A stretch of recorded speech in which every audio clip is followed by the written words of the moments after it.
ہر فتنے سے محفوظ تھا۔ آج کل ہندوستان کا مسلمان بڑے امتحان سے گزر رہے ہیں، کشمیر کے مسلمان امتحان سے گزر رہے ہیں۔ تم مسلمان کچھ نہیں کر سکتے ہو تو اپنے بھائیوں کے لیے دعا تو کیا کرو۔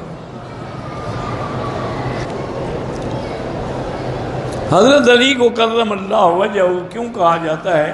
کیونکہ آپ کے دشمن کہتے تھے سبد اللہ، اللہ ان کا منہ سیاہ کرے، تو اس لیے ان کے بدلے میں مومن کہتے تھے کہ اللہ آپ کے چہرے کو اور زیادہ عزت دے۔ روضہ رسول اللہ صلی اللہ علیہ وسلم پر جو صحیح روایات ہیں وہ یہی ہیں کہ ہم جو درود شریف دور سے پڑھتے ہیں وہ اللہ کے فرشتے آپ کو پہنچاتے ہیں، اور جب ہم سامنے مواجہ شریف میں جا کے صلاۃ والسلام پڑھتے ہیں تو حضور سنتے ہیں۔ میں انگلینڈ سے آئی ہوں، جو لوگ آپ سے پاکستانوں وغیرہ کے بارے میں باتیں کرتے ہیں ان کا جواب نہ دیا کریں۔ میری بیٹی میں کیا کروں؟ اگر میں جواب نہ دوں کہیں کہ جی ہماری پرچی پڑھی نہیں ہے، پھینک دی ہے، اور اگر جواب دیں تو پھر یہی ہوتا ہے کہ اب وہ کہتی ہے مجھے بیٹی بیچاری کہتی ہے کہ پاکستان کیا ہوتا ہے۔ بہرحال ہم کوشش تو کرتے ہیں کہ ان کو شرمندہ کریں کہ ایسے نہ پوچھیں آئندہ، باقی اللہ کے ہاتھ میں، پوچھنا تو پڑتا ہے، جواب بھی دینا پڑتا ہے۔ ویسے میری بیٹی ایسی باتیں پوچھنا جو ہے وہ شریعت کے خلاف نہیں ہے۔ ایک عورت آئی حضور کی خدمت میں، صحیح حدیث ہے کہ حضور یہ بتائیں کہ اگر میں حیض سے پاک ہو جاؤں تو غسل کیسے کروں؟ حضور نے فرمایا کہ پہلے کپاس اندر رکھو کچھ دیر تاکہ تسلی ہو جائے کہ واقعی تم صاف ہو گئی ہو، کپاس پہ کوئی داغ نہیں لگا۔ اس نے کہا جی میں اندر کیسے رکھوں؟ اب ایسی باتیں اللہ کے نبی سے بھی پوچھتے ہیں۔ بی بی عائشہ نے بھی اس کو پکڑا، کہا ادھر آ جاؤ میں سمجھا دیتی ہوں۔ تو یہ باتیں ہوتی ہیں، پوچھا جاتا ہے۔ حتیٰ کہ صحیح حدیث میں ہے ایک آدمی نے، مکے کا آدمی تھا، اس نے انصاری لڑکی سے شادی کی، یعنی لڑکی مدینہ منورہ کے انصار کی تھی، شادی کرنے والا مکے کا مہاجر تھا۔ میاں بیوی جب رات کو اکٹھے ہوئے تو اب وہ بیوی کو کہا ایسے لیٹ جاؤ، کھڑی ہو جاؤ، ایسے بیٹھ جاؤ، ایسا۔ اس نے کہا کیا کہتے ہو تم؟ ہم تو صرف سیدھا سو کے جماع کراتی ہیں۔ انہوں نے کہا یہ کیا مطلب ہے جب شریعت میں؟ انہوں نے کہا نہیں بالکل، حضور سے پوچھیں گے پھر اس کے بعد جیسے تمہاری مرضی آئے کرنا۔ انہوں نے کہا ٹھیک ہے۔ صبح کو حضور کی خدمت میں آئے، انہوں نے پوچھا، انہوں نے فرمایا کہ ہاں بس عورت کا پچھلا حصہ استعمال نہ کرو، باقی تمہاری مرضی ہے، کھڑے ہو کے، بیٹھ کے، لیٹ کے، جو چاہو کرو۔ فاتو حرثکم انا شئتم۔ تو یہ میری بیٹی ایسے مسئلے ہوتے ہیں، کوئی اس میں یہ بات نہیں کہ میں کیوں جواب دیتا ہوں، یہ دینا پڑے گا، ورنہ وہ تو ساری زندگی پھر چوستے رہیں گے۔ خاوند اپنی بیوی کو والدین کے گھر جانے سے منع کر تو نہ جائے، بہتر یہی ہے آہستہ آہستہ اس کو راضی کریں۔ میرا باپ فوت ہو گیا ہے، ان کی قبر کو میں بوسہ دے سکتا ہوں، زندگی میں تو کبھی اس کو پانی نہیں پلایا، مرنے کے بعد حضرت قبر کو بوسہ دینے جا رہے ہیں، بالکل حرام۔ عورت سنی ہے، مرد شیعہ ہے، بالکل نکاح نہ کریں، کیونکہ شیعہ جو ہیں نا، اللہ معاف کرے، اللہ معاف کرے، اللہ، ان کے عجیب عقائد۔ آج ہی میں پڑھ رہا تھا، ان کا ایک بہت بڑا مجتہد گزرا ہے ملا باقر مجلسی، اس نے اپنی کتاب میں لکھا ہے کہ جب حضرت امام مہدی آئیں گے مدینہ شریف تو پہلا کام یہی کریں گے کہ ابو بکر و عمر کو قبروں سے نکالیں، بی بی عائشہ کو قبروں سے نکالیں، بی بی فاطمہ حسن حسین کو زندہ کریں، اور ان کے سامنے پھر ان کو مار مار کے رجم کر کے مار ڈالیں گے۔ اب جن کا یہ عقیدہ ہو تو ان سے رشتہ کرو یا نکاح کرو یا شادی بیاہ کرو، کتنا بڑا ظلم۔ حضور فرماتے ہیں قیامت میں اس طرح اٹھوں گا کہ ابو بکر عمر میرے ساتھ ہوں گے، یہ کہاں سے نکالے گا امام مہدی؟ یعنی اتنا بڑا جھوٹ۔ محمد رحمان نام رکھ سکتے ہیں، داڑھی کو کالا رنگ نہ کریں اور جو مرضی آئے کریں۔ اگر جسم کے رگڑ کھانے سے خون نکل آئے، خون اتنا ہو کہ اپنی جگہ سے بہہ جائے، پھر تو وضو ٹوٹ گیا، نہیں تو پھر کوئی حرج نہیں۔ امام مہدی کا ظہور قریب ہے، اللہ عالم، بہرحال وہ آئیں گے، اس میں کوئی شک نہیں۔ ایک تو وہ مہدی ہے نا جو ملنگوں نے بنایا ہوا ہے، وہ کہتے ہیں کہ وہ مہدی جو ہے نا وہ غار میں ہے، اور وہ غار سرندیب کے ملک میں ہے، اور اس غار کا نام ہے سر من رآ، اور وہ چھپے ہوئے ہیں وہیں، اور بی بی فاطمہ کا قرآن بھی ان کے پاس ہے۔ یہ اچھا مہدی ہے، چھپا ہوا ہے، قوم برباد ہو رہی ہے، مہدی صاحب چھپے ہوئے ہیں۔ اچھا یہ بھی کہتے ہیں کہ وہ حسن عسکری کی اولاد ہے، اور حسن عسکری فرماتے ہیں میری تو کوئی اولاد ہے ہی نہیں، یہ پتہ نہیں کہاں سے لے کے آئے۔ تو وہ تو ہے جھوٹ، وہ تو کوئی مہدی شہدی نہیں، اصل مہدی جو ہے وہ آئے گا۔ حضور نے فرمایا اس کا نام بھی میرے نام پہ یعنی محمد ہوگا، اس کے باپ کا نام بھی میرے باپ کے نام پہ عبداللہ ہوگا، اس کی ماں کا نام بھی میری ماں کے نام پہ آمنہ ہوگا۔ حجر اسود اور رکن یمانی کے درمیان میں کھڑے ہو کے وہ اعلان کرے گا، پھر اللہ اس کی مدد کریں گے، اللہ کے بلاد فتح ہو۔ حجر اسود تو وہ ہے جہاں ہم بوسہ دیتے ہیں، ملتزم وہ ہے کہ حجر اسود سے لے کر دروازے کی چوکھٹ تک یہ درمیان کی جگہ یہ ملتزم ہے۔ رکن یمانی وہ ہے یمن کی طرف اس کا رخ ہے اور وہاں استلام کرتے ہیں۔ حتیم وہ ہے جو کعبے کے ساتھ دیوار یہ کعبے کے اندر کا حصہ ہے۔ مقام ابراہیم وہ ہے جس پہ شیشہ لگا ہوا ہے۔ ایک غیر محرم عورت کے ساتھ رہتا ہے، وہ کہتا ہے کہ چونکہ یہ غریب بے سہارا ہے میں اس لیے اس کے ساتھ رہتا ہوں، اور ایک مولوی نے بھی کہا کہ ہاں رہ سکتے ہو، بالکل جھوٹ ہے۔ غیر محرم کے ساتھ ملنا حرام ہے اور رہ رہا ہے، سب جھوٹی باتیں، کوئی مولوی ایسی بات نہیں کہہ سکتا۔ کہتے جی کہ اگر امام مغرب کی نماز میں چوتھی رکعت کے لیے کھڑے ہو گئے، مقتدی نے اس وقت لقمہ دیا جب کھڑے ہو چکے تھے، مقتدی کی نماز تو فاسد نہیں ہوتی، اور امام صاحب بھی کھڑے ہو گئے، رکعت پڑھ کے سجدہ صاف کریں۔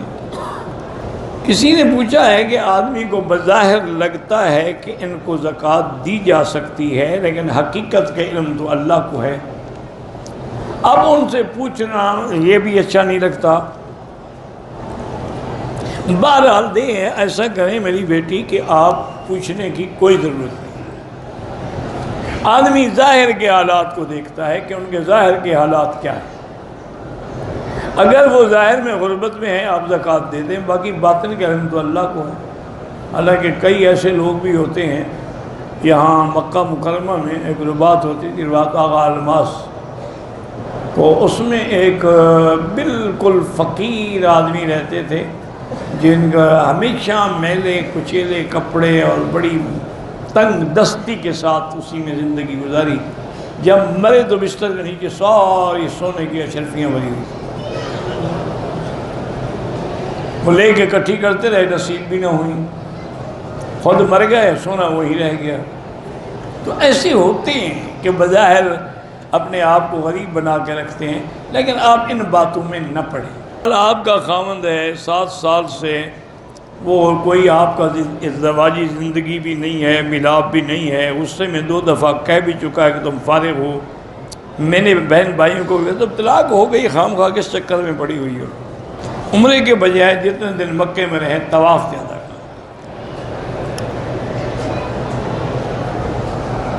میں ایک دکاندار ہوں، شاد اتارنے والے باغوں سے اتار کر لے آتے ہیں، ان سے خرید کر آگے بیچتا ہوں۔ شاد اتارنے والے بغیر اجازت مالک کے فصلوں اور باغوں سے اتارنے یہ ناجائز ہے، ان کی اجازت کے بغیر ان کے باغوں سے شاد اتارنا یہ چوری ہے۔ تو شادی کے لیے آپ سورۃ الرحمن 3 دفعہ روز پڑھ کے، اول آخر درود شریف پڑھ کے دعا مانگتی رہیں، انشاءاللہ آپ کو اللہ اچھا رشتہ نصیب فرمائیں گے۔ کہتے ہیں کہ حرم کے ساتھ جو بڑے بڑے ہوٹل ہیں ان میں مسجدیں بنی ہوئی ہیں، اگر ان مسجدوں سے حرم کی صفیں نظر آتی ہیں پھر تو نماز ہو جاتی ہے، اور نظر نہیں آتی ہے تو پھر نماز نہیں ہوتی۔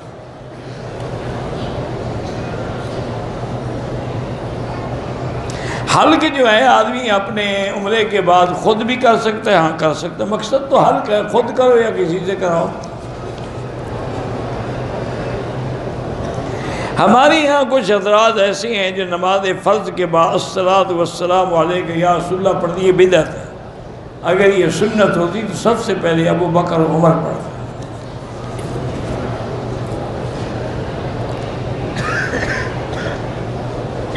جب ہم جہاز یا ریل گاڑی میں سفر کریں تو جب نماز شروع کریں تو لازماً قبلے کی طرف رخ ہو، پھر اگر ٹرین بدلتی رہے تو کوئی حرج نہیں، لیکن اگر آپ نے شروع کی اور کعبے کی طرف رخ نہیں تھا نماز نہیں ہوگی۔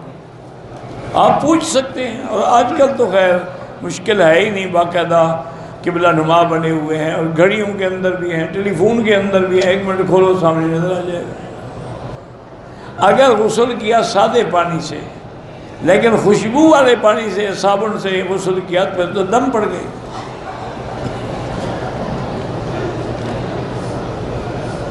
کہتے تھے کہ بیوی اور لونڈی کا ذکر قرآن میں ہے، تو لونڈی کس کو کہیں گے؟ لونڈی اس کو کہیں گے جب کافروں سے جہاد کرو گے، ملک فتح ہوں گے اور ان کی لڑکیاں غلام بن کے آئیں گی، تم پہلے جہاد کرو، انشاءاللہ زندہ رہ گئے تو لونڈی مل جائے گی۔ اگر ہم راشن خرید کے زکوٰۃ کے پیسوں سے غریبوں میں تقسیم کریں وہ بھی جائز ہے۔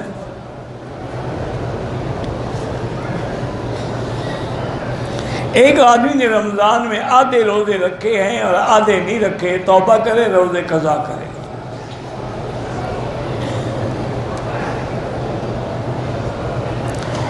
حجر اسود پر جب استلام کریں سینہ موڑ کے سیدھا حجر اسود کی طرف کر کے کریں وہ بھی جائز ہے، چلتے ہوئے یوں کر دیں وہ بھی جائز ہے۔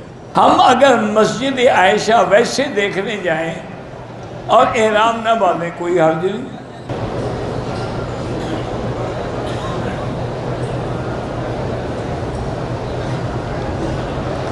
میں نے طواف کے آخری چکر میں حجر اسود کو بوسہ دینے کے لیے کعبے کی جو دیوار میں شیڈ بنا اس پہ پاؤں رکھ کے بوسہ دیا، بہرحال یہ بے ادبی، آئندہ ایسا نہ کریں۔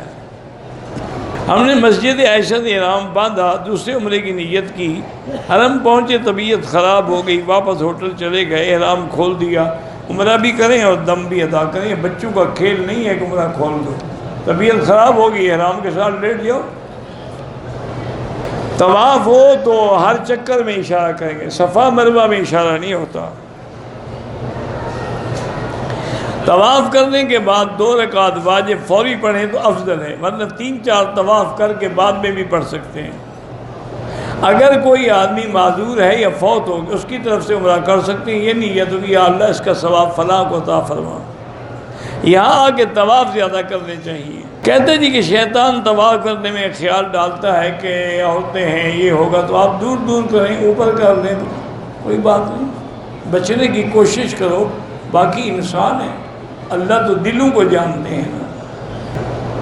زمزم کھڑے ہو کے پئیں تو جائز ہے، افضل بیٹھ کے پینا، لیکن کھڑے ہو کے پینا بھی جائز ہے اور حضور پاک نے پیا ہے۔ گو بعض محدثین فرماتے ہیں حضور نے عذر کی وجہ سے کھڑے ہوئے تھے، لیکن مسئلہ یہی ہے، بیٹھ کے پئیں افضل ہے، کھڑے ہو کے پئیں جائز ہے۔ بہرحال جو کبوتر چوک میں نمازیں پڑھتے ہیں اگر آگے صف نظر آئے ٹھیک ہے، ورنہ نماز نہیں ہوتی۔ اگر فالج زدہ مریض ہے اس کی طرف سے عمرہ اور حج ہو سکتا ہے۔ نفلی طواف زندہ ہو جو معذور ہو، ہر شر سے بچائیں۔ یہ میرے تو خیر ویسے بھائی ہیں، دوست بھی ہیں، بھائی بھی ہیں، مسکین پور شریف میں بڑے بڑے بزرگ گزرے ہیں، تو اللہ حفاظت فرمائے، اللہ تمام علماء تمام بزرگوں کی حفاظت فرمائے۔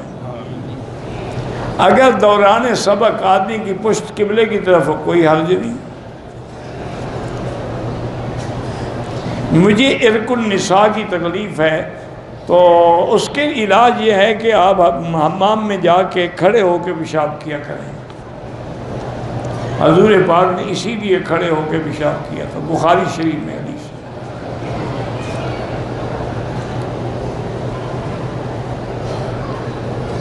میری بابی نے 3 عمرے کیے، نقاب میں عمرے کیے، ان کا بار ایک دم تو ہے، دم ادا کر دیں ان کی طرف سے ایک دم۔ اگر آپ مدینہ شریف جائیں تو علماء بھی اختلاف ہے، حنفی اور شافی تو کہتے ہیں کہ وہ حضور کے روضے کی نیت کریں، اور بعض حنابلہ اور شیخ الاسلام ابن تیمیہ فرماتے ہیں مسجد نبوی کی زیارت کریں۔ تو یہ ایک علمی اختلاف ہے، تو اس لیے اگر آپ مسجد نبوی کی بھی نیت کریں گے تو حضور کا روضہ بھی تو مسجد کے اندر ہے، اس لیے جھگڑے میں نہ پڑیں آپ۔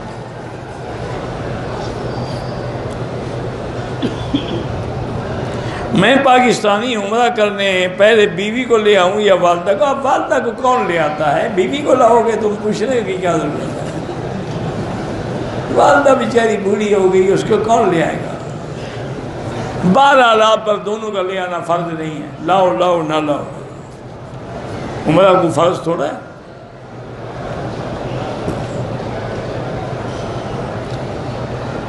مؤکدہ سنت ہو یا غیر مؤکدہ، پڑھنے کا طریقہ ایک ہی ہے، فرق صرف اتنا ہوتا ہے مؤکدہ کا معنی ہوتا ہے جس کی سرکار دو عالم نے زیادہ تاکید کی، بس قبلے کی طرف پاؤں کر کے سو جاتے ہیں، ان کے نزدیک یہ بے ادبی میں شامل نہیں ہے۔ احرام کا کپڑا عمرے کے بعد کس کام میں لگائیں؟ کسی غریب کو دے دیں، کفن کے لیے رکھیں، تمہاری مرضی ہے، اپنی جوتی کپڑے میں باندھ کے اپنے ساتھ رکھیں۔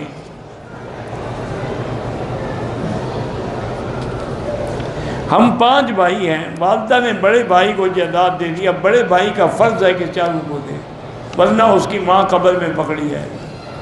سب بھائیوں کا حق ہے، یہ تھوڑا ہے کہ بڑے کو دے دو۔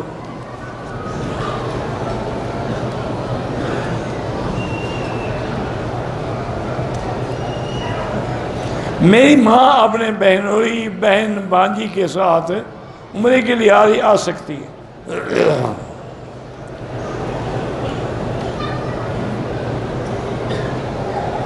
میں مدینہ منورہ میں رہتا ہوں، کام کرنے مکہ روڈ پر 105 کلومیٹر ریلوے کا کام ہے، 8 گھنٹے ڈیوٹی ہوتی ہے، وہاں سے عمرے کے لیے جانا ہو تو احرام کہاں سے باندھوں؟ آپ دیکھیں کہ آپ کو میقات کون سا قریب لگتا ہے، اگر آپ کو جوفہ لگتا ہے، رابغ قریب ہے، وہاں سے جا کے احرام باندھو۔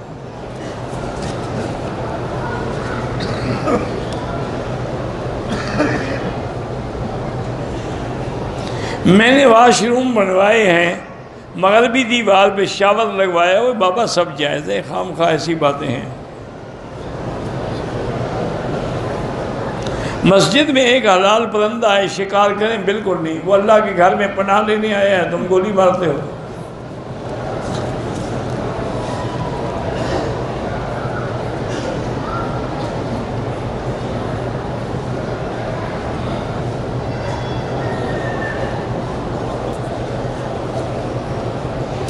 ایک آدمی 8 ذی الحج کو پاکستان سے آئے گا تو وہیں سے حج افراد کا احرام باندھ کے آ گیا۔ میں نے سنا ہے کہ مسواک جیب میں رکھنے سے کوئی ایکسیڈنٹ کرے تو نقصان نہیں ہوتا، چلو جیب میں رکھ کے ایکسیڈنٹ کر دیکھو،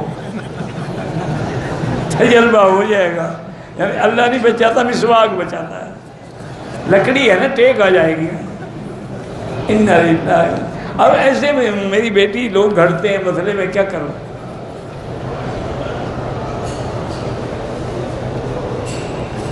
طواف کے دوران میں بیگ پہن سکتے ہیں؟ ہاں پہن سکتے ہیں، اس میں اگر جوتے بھی ہوں کوئی حرج نہیں۔ عمرے کے وقت بھی یہ بیگ لٹکا سکتے ہیں؟ ہاں جی لٹکا سکتے ہیں۔ نماز جنازہ کے بعد دعا مانگنا بدعت ہے، جنازہ خود دعا ہے، تو جس مولوی کو نبی کی دعا پہ اعتبار نہیں نا، ہمیں اس مولوی کی دعا پر بھی اعتبار نہیں۔ اذان سے پہلے یا بعد میں صلاۃ و سلام ناجائز ہیں۔ سفر میں قضا نماز ہو تو قصر ہی پڑھیں گے، جیسے قضا ہو ویسے پڑھیں گے۔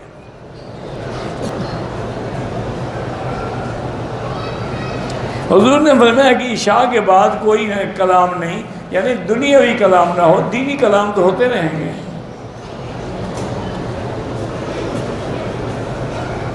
یہاں دیکھا گیا ہے کہ ہر نماز سے پہلے 2 رکعت پڑھتے ہیں، ظہر اثر عشاء کی 4 رکعت سنت نہیں پڑھی، ان کے نزدیک سنت ہی 2 رکعت ہے، اس لیے وہ پڑھتے ہیں 2۔ تمہارے نزدیک 4 ہے، 4 پڑھا کرو، تمہیں کیا سکتے، جتنا گول ڈالو گے میٹھا ہوگا۔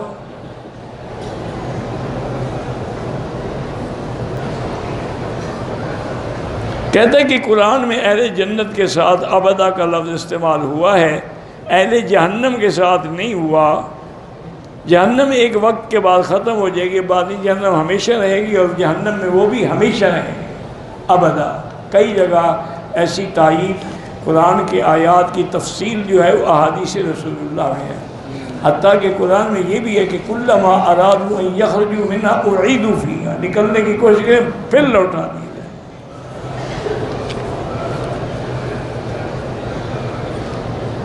میوے کیلا ہے اور کوئی سیب ہے، اسٹور کر سکتے ہیں، کیوں نہیں کر سکتے؟ اگر کولڈ سٹوریج کا انتظام ہے تو کر سکتے ہیں۔ دوگانہ طواف جو ہے مسجد الحرام میں نہ پڑھ سکیں تو باہر میدان میں پڑھ سکتے ہیں، پورے مکے میں پڑھ سکتے ہیں جہاں مرضی ہے۔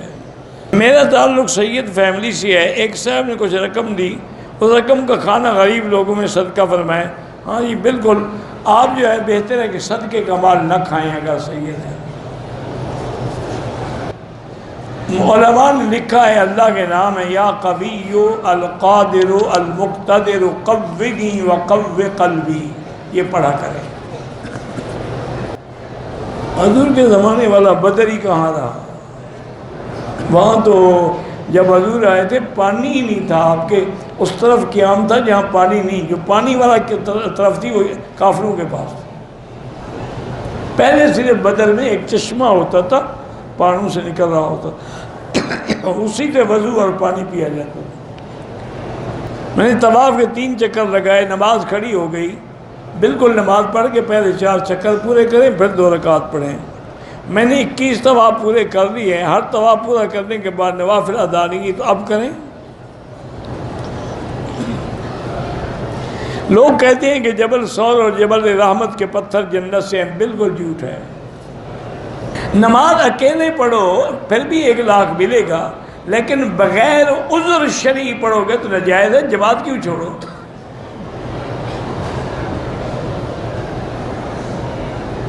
کہتے ہیں کہ طواف کعبہ میں مختلف ملکوں کے لوگ ٹولیاں بنا کے چلتے ہیں، اللہ ہدایت دے۔ 30 سال کے بعد عمرہ کیا، حرمین کے انتظامات میرے تصور سے بھی زیادہ ہیں، دعا کریں اللہ حرمین الشریفین کو اور ان کی قیادت کو قیامت تک محفوظ رکھے، ہر فتنے سے بچائے۔ اگر کوئی نفل نہ پڑھے تو صرف شکرانے کا سجدہ نہیں ہوتا۔ جیسے پاکستانی کھلاڑی اپنی سنچری مکمل کر کے سجدہ کرتے ہیں تو تب آپ ان کی سنت پہ چلتے ہو، ان کو تو وضو ہی نہیں ہوتا، بدبختوں کو سجدے کر رہے ہیں، اور نہ ان کو پتہ ہوتا ہے کہ سجدہ کعبہ کس طرف ہے۔ وہ تو ایک روایت بنائی ہوئی ہے جی، وہ سنچری پہ اللہ کا شکر کیا، اللہ کی نماز نہیں پڑھتے، سنچری پہ شکر ادا کر رہے ہیں۔ پہلا عمرہ کیا ٹینڈ کرائی، اگلے دن پھر عمرہ کیا بال نہیں کٹوائے، پھر عمرہ کیا پھر بال نہیں کٹوائے، دم پڑ گئی۔ بال ہوں نہ ہوں اس طرح پھروانا ہوگا۔ صفا مروہ کے 7 چکروں میں دعا مانگنا کوئی ضروری نہیں، ورنہ وہاں دعا قبول ہوتی ہے۔ میرے والدین بیمار رہتے ہیں، گھر میں بھی پریشانی ہے، اللہ پریشانیاں حل فرمائے۔ شادی بھی ہو گئی، اولاد بھی نہیں ہو رہی، سب اللہ کا نظام ہے۔ اللہ سے معافی مانگیں، استغفار پڑھیں، اور ہر کام کے لیے 2 رکعت نماز پڑھ کے دعا کیا کریں۔ زندہ کے لیے عمرہ طواف نہیں ہے۔ حضور پاک کے نام پہ عمرہ کر کے ہدیہ کریں، کر سکتے ہیں۔ اگر وضو کرنے کے بعد آدھے گھنٹے کے بعد پیشاب کا قطرہ آ جاتا ہے، ہر نماز کے لیے نیا وضو کرو۔ مثلا ظہر کو وضو کیا تو وہی وضو عصر تک کافی ہے، پھر عصر کے لیے نیا وضو کرو اور نیچے انڈر ویئر رکھو، جب دوبارہ وضو کے لیے جاؤ تو اس کو دھو ڈالا۔ شوگر کا علاج یہی ہے کہ 2 چمچے زیتون کا تیل صبح اور 2 چمچے رات کو۔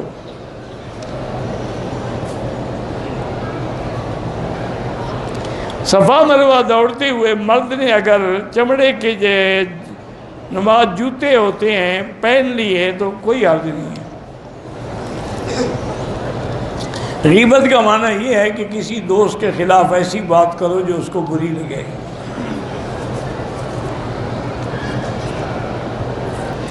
بہرحال امام صاحب نے نماز پڑھائی، صفیں بہت لمبی تھیں، سجدے میں گئے، لوگوں کو پتہ نہیں چلا۔ امام صاحب نے سجدہ ختم کیا، لوگوں کو پتہ ہی نہیں چلا، بس دوبارہ نماز پڑھیں۔ اللہم صلی علی سیدنا محمد وعلی آل سیدنا محمد وبارک وسلم۔ یا حی یا قیوم یا ذا الجلال والاکرام یا ذا الجلال والاکرام یا ذا الجلال والاکرام۔ اللہم فرج ہم المحمومین، نفس کرب المکروبین، وقض الدین عن المدینین، واشفنا واشف مرضانا ومرضى المسلمین۔ اللہم ارحم ضعفنا واجبر کسرنا واشفنا واشف مرضانا وارحم موتانا واستجب دعاءنا ولا تخيب رجاءنا برحمتك یا ارحم الراحمین۔ اللہم انصر الاسلام والمسلمین، اللہم انصر المجاہدین الذین یجاہدون فی سبیلک لإعلاء کلمتک، اللہم اہلک اعداءک اعداء الدین، اللہم انزل علیہم باسک الذی لا یرد عن القوم المجرمین، اللہم ارنا فیہم عجائب قدرتک۔ یا اللہ بیماروں کو شفا عطا فرما، یا اللہ بے حیاؤں کو حیا عطا فرما، بے اولادوں کو اولاد صالح عطا فرما، جن کے